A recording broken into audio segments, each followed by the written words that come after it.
અમરેલી જિલ્લામાં અવિરત મેઘમહેરથી ધોધ સક્રિય થયા છે. ભારે વરસાદથી શેત્રુંજી નદીએ રૌદ્ર અને મનમોહક સ્વરૂપ ધારણ કર્યું. વનરાજીની ચાદર વચ્ચે શેત્રુંજીનો ધોધ આકર્ષણનું કેન્દ્ર બન્યું. જિલ્લામાં સાર્વત્રિક વરસાદ પડતા કુદરતી સૌંદર્ય સોળે કળાએ ખીલી ઉઠ્યું છે. કુદરતી નજારાને જોવા માટે ગુજરાતભરમાં પ્રવાસીઓનો ધસારો જોવા મળી રહ્યો છે. દ્રશ્ય આ તમારી ટીવી સ્ક્રીન પર તમે જોઈ રહ્યા છો.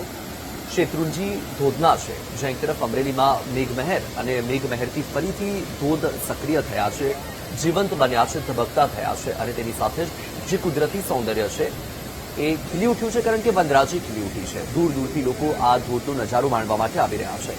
એક્સક્લુઝિવ આ દ્રશ્યો વીટીવી ન્યૂઝ આપને બતાવી રહ્યું છે. શેત્રુંજી ધોધ કે જે લોકોમાં આકર્ષણનું કેન્દ્ર છે, ત્યારે ફરીથી આ ધોધ ધબકતો થતા હવે લોકો અહીં પહોંચી રહ્યા છે. જિલ્લામાં હાલ તો સાર્વત્રિક વરસાદ છે અને વરસાદની સાથે જ કુદરતી સૌંદર્ય પણ સોળે કળાએ ખીલી ઉઠ્યું છે, ત્યારે પ્રવાસીઓનો ધસારો પણ જોવા મળી રહ્યો છે.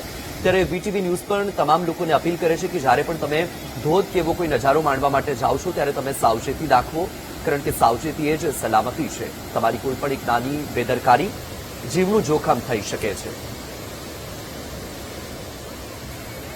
હું અમદાવાદથી આવ્યો છું આ ધારીનો ડેમ જોવા માટે. અમરેલી જિલ્લામાં ખૂબ સરસ વરસાદ પડ્યો છે, જેના કારણે મોટાભાગના ડેમ છલકાઈ ગયા છે. તેમાંનો એક આ ધારી ડેમ છે. અમરેલી જિલ્લામાં સતત 2 દિવસથી અનરાધાર વરસાદ વરસ્યો હતો.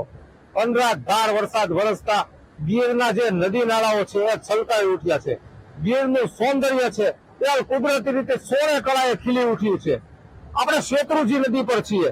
આ શેત્રુંજી નદી છે એ ગીરની મોટામાં મોટી નદી છે. આ શેત્રુંજી નદી ગીરના જંગલમાં એનું ઉદ્ભવ સ્થાન છે અને ગીરથી લઈ છેક ભાવનગરના પાલીતાણા સુધી આ શેત્રુંજી નદી છે એ વહી રહી છે.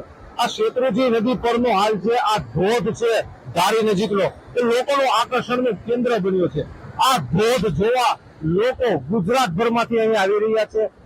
ગીર સોળે કળાએ ખીલી ઉઠતા લોકો પ્રવાસીઓનો ખાસો એવો ઘસારો આ ધોધ છે, આ ધોધમાં ખાસ કરીને જોવા મળી રહ્યો છે.